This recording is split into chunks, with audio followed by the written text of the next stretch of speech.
Hey guys, and welcome to the Working Money channel. This could be the last shakeout. This coming from Vandal here on Twitter. Bitcoin could possibly dump 30 to 40%. And guys, what would this mean? Another buying opportunity, not necessarily for Bitcoin, but for the altcoins that are going to follow. So we saw in 2015, 8 green candlesticks in a row. Then it dumped over 40%. In 2017, we saw another 8 green candlesticks in a row. And we saw another 40% dump. Now, guys, it is 2023. And what have we just seen? 8 candlesticks in a row for Bitcoin, 8 green candlesticks. I guess I should clarify here. This is Bitcoin on the weekly. And on the weekly, you guys can count them 1, 2, 3, 4, 5, 6, 7, 8, followed by this red candlestick. Now, we did just see this retracement here. Let me throw it on the daily. You guys can see that a little better. Over the last couple of days now, we have seen, well, yesterday was a bit indecisive. This candlestick here denotes that indecisive trend, but today we are already seeing Bitcoin back in the red. And we saw that after a huge move down for the King crypto. If I put this on the hourly, you guys can see that trend even better still. So what is happening for Bitcoin? Well, right now, guys, we are trending down even further. Lower highs, lower lows, forming what is looking like a downward channel. So it's looking like Bitcoin is going to see lower price moves in the coming days. Again, not financial advice, but it is just the way the market is looking right now. Right now, Bitcoin is trading at about 40,900. We've been waiting for this time, though, guys. And, Vandal right on the mark here. Good opportunity, and maybe the last opportunity to pick up some of those altcoins that I have been eyeing now for the last few weeks. And I'm sharing all my trading decisions at patreon.com/workingmoneychannel. If you guys feel like you did not cash out enough profit in the last bull run, well, guys, I am in the same boat, and this is why I'm switching up my strategy. So, yes, I do want to mention the Patreon again, and I know some of you guys are getting annoyed by this, but you don't have to join. I just want to mention this for the people that want a sneak peek into what I'm doing for this crypto bull run, for what I'm trading, the types of coins I'm trading. So, of course, I've got my legacy portfolio, which I am going to also talk about, but I have also created specifically for the Patreon a diversified crypto portfolio. I know some of my picks I got in the spring, and even for my patrons that came in later, they got in at better cost average prices. So I'm sure some of these coins, well, I know for a fact a lot of these coins have actually come down along with the Bitcoin trend. And hopefully we get to see some more price depreciation so we can swoop some of these coins up. So this is what we're seeing currently for Bitcoin. Let's bring up XRP real quickly here. We got XRP, and it is hovering right in and around 60 cents as of the time of this recording. We are seeing the market move, well, quite predictably, I gotta say. Market cap is back down to about $1.54 trillion. We got 24-hour volume down too. That's at it's down about 15.11% in the last 24 hours. Bitcoin dominance still holding up. So all coins moving in tandem. Right now, we're not seeing any sort of decoupling really. And fear and greed, guys, we're slowly starting to see the fear and greed retract. So moving more towards the fear side, but technically, I guess, according to CoinMarketCap, we are still in the greed territory at 73. So Bitcoin down 1.46. We got Ethereum down 1.82. Many other altcoins are down, including XRP down about 3%. Solana's down 7.47%. So that was one of those major gainers in the last few weeks, over the last few weeks. Now we're seeing, some of those gains return to the market. AVAX is down as well, 10.49%. So guys, a sea of red. Of course, this is all following Bitcoin. But an interesting fact here from Will Clement, the fact that over 70% of Bitcoin supply hasn't moved in the last year alone is a wild stat. So that's a wild standalone stat. Even more wild, though, when considering the context that a year ago was right after FTX. We got to remember when a year ago went down, and Bitcoin has gone up nearly 3x since. So what does this tell us, guys? Diamond hands, diamond hands, diamond hands. People are holding. They are not giving up on their Bitcoin. And I feel like, people who are holding a lot of this Bitcoin. So this is 70% of Bitcoin supply. You got to think how many people have been in this market for a very long time, way longer than you and I. Probably bought Bitcoin at a very, very low price. Definitely understand the market cycles very, very well. And so, they're just not getting rid of it. They realize, okay, I've got a good thing at a good price.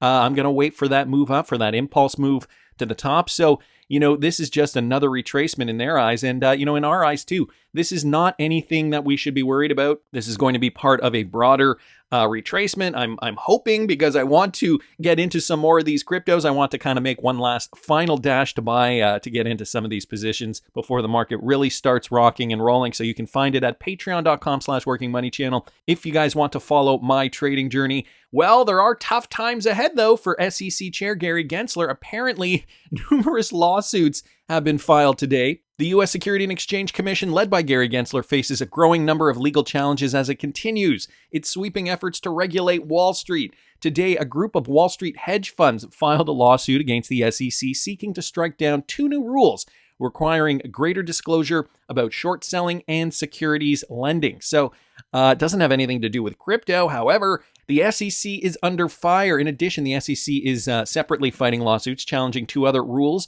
regarding private fund regulation and proxy voting advice, and has been warned of potential additional litigation. Gensler's push to include climate change disclosures in corporate securities filings looks set to spark another high-stakes legal debate. So, go woke, go broke. In addition, Gensler and the SEC have recently suffered major defeats against cryptocurrency companies. And of course, they mentioned the Ripple case and the Grayscale case, which are 2 symbol cases filed by the institution against the cryptocurrency market. They have witnessed many defeats by the SEC, although they have not yet been concluded, and they seem to be concluded against the institution. That doesn't make sense. Nevertheless, I think we get the gist of what they are trying to say here. Bigger point, though, Gary Gensler and the SEC being sued now by Wall Street. So crypto doesn't even factor into those lawsuits. However, cryptocurrency is still front and center amongst the U.S. government and different regulators here. Like this, for instance, courtesy of XRP Crypto Wolf, CFTC Chairman confirms that many crypto tokens are commodities and not securities. So this coming from Rostin Benham in a statement during a CNBC interview. He acknowledged that under existing law, many of these tokens constitute commodities. So cryptocurrencies, mostly not securities. This direct declaration provides much needed clarity on the regulation status of cryptos in the U.S.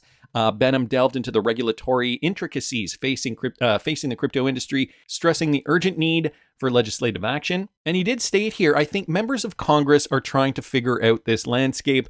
They're trying very, very hard. I've got a clip of the interview here with Rostin Benham. I'm just going to play you guys just a small part of this, but I will link this in the description for you. This courtesy of Squawk Box. Here is the CFTC chair on crypto regs. Listen to this. What do you see as the distinction between the way you think about crypto and the way Gary Gensler thinks about crypto? Well, we have the products trading on our markets, and I think really, and we've talked about this in the past, it's a matter of what is the investor, what is the buyer of the tokens getting with its purchase of a token, whether it's Bitcoin, ETH, or anything else.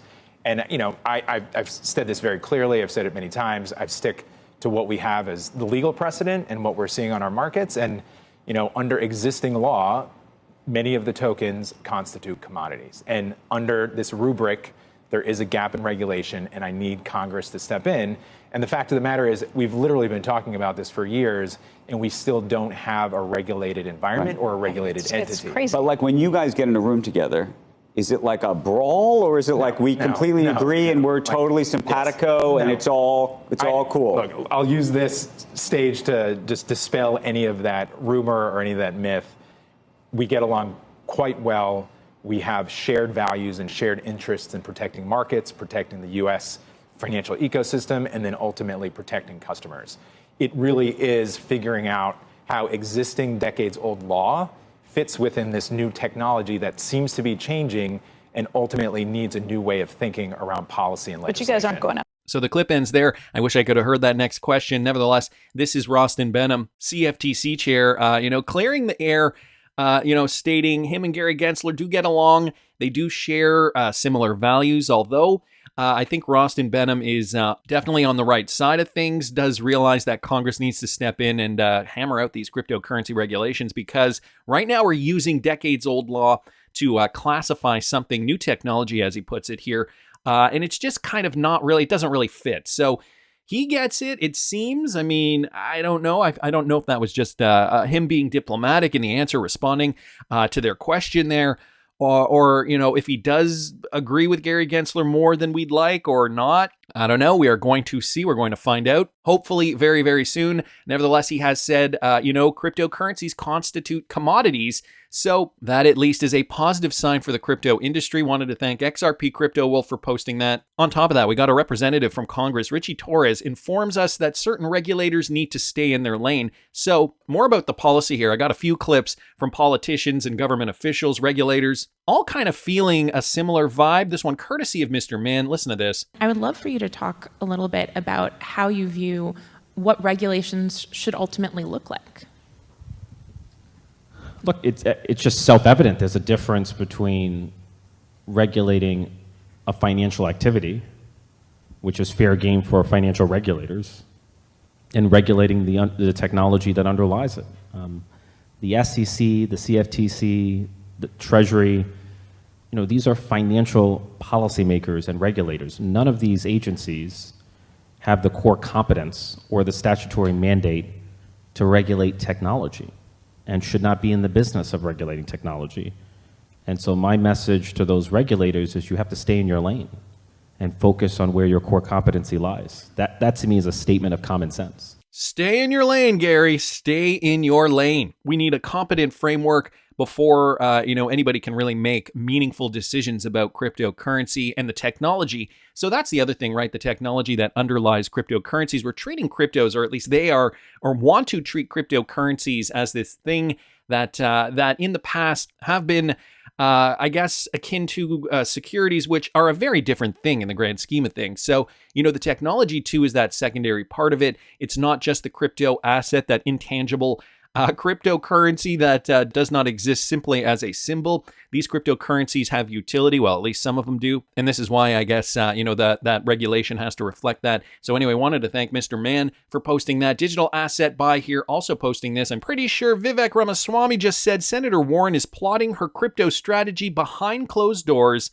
with a three-letter agency, or three-letter agencies, plural, instead of having congressional debates. He forgot to mention Gary Gensler. Slight oversight. Bad people running this country now. Listen to this.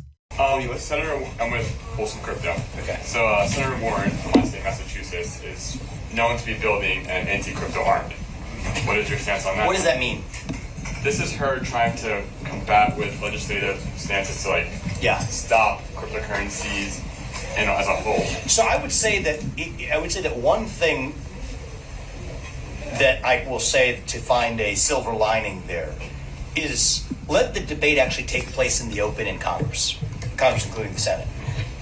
Let the American people actually understand what's at issue here, rather than have it take place in the shadowed back rooms of three-letter government agencies. I disagree with her views, but I think that at least let them be debated in the open in the halls of Congress rather than by bureaucrats. And I think that will be a debate that she'll probably be on the losing side of. And I think that the best people need to show up to make the arguments for both sides. My view is that we need boundless innovation in this country, that the existing regulatory regime has clearly been woefully unsuccessful at preventing fraud or theft. I mean, the fact that on one hand we have potentially impeding a regime that many people feel are impeding innovation, yet something like FTX and SBF's Fraud Act can still happen, says that the current status quo, we're not operating the right way. And so there's multiple different ways you can go in that direction, but I think at least let it happen in the halls of Congress rather than in back rooms. So Vivek basically saying, it does need to happen in Congress through debate, and, there should not be shady regulators in back rooms making these decisions for the American people. So wanted to thank Digital Asset Buy for that. Of course, we've got a lot of different perspectives here on some different facets of the crypto regs. However, some big players stating their opinions, and I think overall these opinions are fairly cogent, unlike the moves that we have seen from the SEC and this loser. So I think, guys, we're on the right track. I mean, hopefully we're on the right track. Michael Branch bringing this to our attention with regards to the Uphold Vault. Okay, so they were promoting this new feature for Uphold, the Vault, being able to hold your XRP cold storage solution. So kind of a bit of a bridge between enterprise grade and for retail, but also for like an enterprise grade solution for retail to custody your crypto. So they're saying let Uphold custody your XRP or your or whatever cryptocurrency you hold. We know we can do this on our own, but now, guys, we're finding out they are actually facing backlash because they want to charge $49.99 annually to do this. So every single year, you need to pay $50 for Uphold to custody your XRP or whatever cryptocurrency. And MuseForge, he issued a series of scathing critiques on the newly launched Uphold Vault amid the move to charge users that fee for self-custody. So apparently it is $4.99 per month or $49.99 annually per year. However, according to MuseForge, Uphold's Vault services fall short of true self-custody. The critic claimed a service is a mockery to the intelligence of crypto holders who subscribe to it. And I have MuseForge's tweet up here. So Uphold, with their vault, plans to charge people $4.99 a month or $49.99 a year to let them believe they are doing self-custody, when in fact it is nothing close to self-custody, and it is a mockery to the intelligence of crypto holders. Uphold wants to hold one of your 3 keys while charging you to hold your XRP when you can hold your own assets and all of your keys on much better apps like Sum or Zum. And if it's XRP you're going to custody, you can self-custody right on the ledger with a little bit of reading. So there is absolutely no reason to give money to an exchange to custody your crypto. Self-custody is free and should always be free. I mean, I gotta say, I have always been custodying my cryptocurrency on the Ledger Nano. I have never had a problem with self-custody, and I've been doing this since 2017 for all of you guys who do not know. I do have an affiliate link in the description of this video and every other video. If you guys want to use my link, if you're still looking for a self-custody solution, maybe you were thinking about Uphold and then you decided, now, you know what, I'm going to go against it. Ledger Nano has some pretty good products and I have never had a problem with them. So you can use my affiliate link if you want. You do not have to use it. But, you know, it is just another solution. Self-custody should be free. You should not have to pay a membership fee for this. So, you know, I'm of that same opinion. I would never pay, you know, I would prefer to have my own device there, you know, even if I fork out a little bit of money up front. I paid for my Ledger Nano device in 2017 and have been holding my XRP there ever since. Anyway, some new news here. If you guys were thinking of custodying your crypto or your XRP specifically through Uphold, wanted to thank Michael Branch and MuseForge for posting that. Nevertheless, Uphold has made some pretty interesting moves as of late. Chad Steingraber here mentioning this with regards to the Ripple partnership. Anyone want to take a guess how they're doing this? So apparently Uphold just posted this. Instant withdrawals via real-time payments allows you to instantly transfer funds to your bank account. So outlining the fact that it is simple, set your linked bank account as the destination and move funds instantly. Follow the flash. Bank accounts enabled for instant withdrawals are clearly identified with a flash icon beside them in your Uphold app. Availability. Instant withdrawals via RTP is available all year round, every single hour of the day, and fees, they're minimal, 1.75%. I mean, they need to make money somehow. And you can check out the video if you guys want to use this product. Instant withdrawals, I guess I should say Chad Steingraber here, insinuating that this is part of that Ripple partnership, allowing these transactions to run over the XRP ledger, is obviously making this process a lot easier for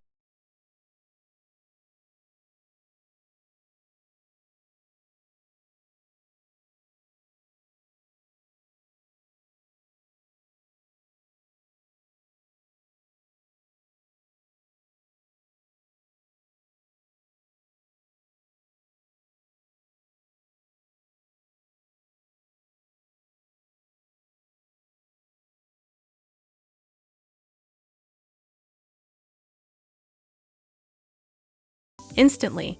So integrating these new products, I think, for crypto adoption is going to be very important during this bull run because, you know, we're going to have more people FOMO in at the top. Okay, guys, this is the theory that I have. You know, once we get to that euphoria phase, it's okay. So for us, it's going to be great because we're going to have that exit liquidity. We're going to be able to get out at top targets. But for a lot of the people FOMOing in, like if you got into crypto in 2021, in my opinion, it was too late. You're not going to make the kinds of gains that you could have made had you gotten in 2018 or 2019. So, you know, we're going to see, in my opinion, we're going to see that same kind of thing happen in 2024. We're going to see a lot of people holding crypto and probably buying at high enough prices that they're thinking, okay, well, I've already bought this and now it's underwater because it'll be 2025 or 2026 and the market will have gone down.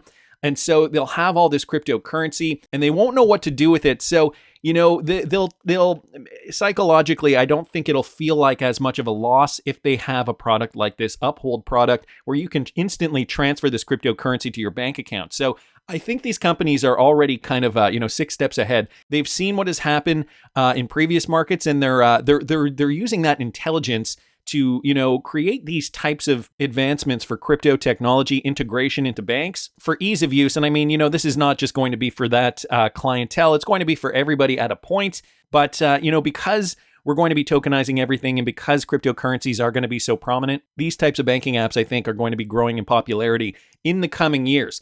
Anyway, wanted to thank Chad Steingraber for posting that. Did you guys see this Raoul Pal interview conducted by John Deaton? XRP Rabbit Hole. This brought to me by Riz.xrp. Raoul is all in, all the way. Listen to this. Thoughts on XRP, if you have any, and if you don't, that's fine. So I was taken down the XRP rabbit hole by Santiago Velez, who's a good friend and is incredibly smart guy and very thoughtful. So he's like, yeah, the narrative's wrong. This is what it's about. So I'd done a bit of the work on it. Then the court case came out. And so that's when I bought XRP. When you see something like that, it's like, okay, now the price has been massively discounted. Yeah. We know it's a real thing. Half the people have been shut out of the market. This is the opportunity of a lifetime. So that's when I bought it. And I've held it ever since. Yeah. Well, it was, I bought more after the lawsuit, and it reminded me of the time when Jamie Dimon said that Bitcoin was a fraud for the first time. I bought more Bitcoin on that particular day as well, because I said, if it threatens him to the point where he's going to go that hard, there's got to be something to this. Anyway, the reason I bought XRP was exactly the same way that I bought Solana, which was like, the crisis arrives, the price gets absolutely smashed, but I can see that there is a vibrant community with real use cases of the chain going on. It's not kind of ghost use, it's real use. So in which case, time to put your capital at work. Simple as that. So there you guys have it. Time to put your capital at work. And Raoul Pal saw an opportunity of a lifetime, not just with XRP, but with Solana as well. The beaten down crypto market gave him that opportunity. And he even answered the question of if he thinks XRP is going to decouple from Bitcoin. This one from xrpnews.crypto. So from that same interview, I'm not going to read this full thing because it just kind of goes over again that interview. You guys can check the John Deaton interview out. It is linked in this Crypto Basic article. But down here, if you check this out, can XRP decouple from Bitcoin? And Pal noted that such a decoupling would not occur. He emphasized that the Bitcoin cycle serves as the macro cycle affecting all assets in the market. So he is talking specifically about this spec run. And here are the reasons why. Okay, Pal argued that this phenomenon is deeply rooted in the aftermath of the 2008 financial crisis, where interest rates were reset to zero, prompting major governments worldwide to issue their debt in a consistent 3 to 5 year sector. This debt refinancing cycle, according to Pal, is the driving force behind the movements of Bitcoin, cryptocurrencies, and other assets. And so he says, he suggests that the combination of the 4-year market cycle, economic fluctuations, and interest rates creates a synchronized environment where various assets, including XRP and other altcoins, move in unison. So guys, Raoul Pal is saying this is not changing anytime soon. We are not necessarily going to see XRP decouple from Bitcoin. I guess that is, unless we see real use case adoption this coming bull run with that liquidity that is going to be building through XRP. That's okay, though. That's a problem for tomorrow. Right now, I'm still looking to diversify into other cryptocurrencies that have the potential to move. That's just my opinion. I want to hear what you guys think. Please subscribe to the channel if you haven't already. Like the video if you like the content I'm providing. I always love hearing your comments. See you in the next one, guys.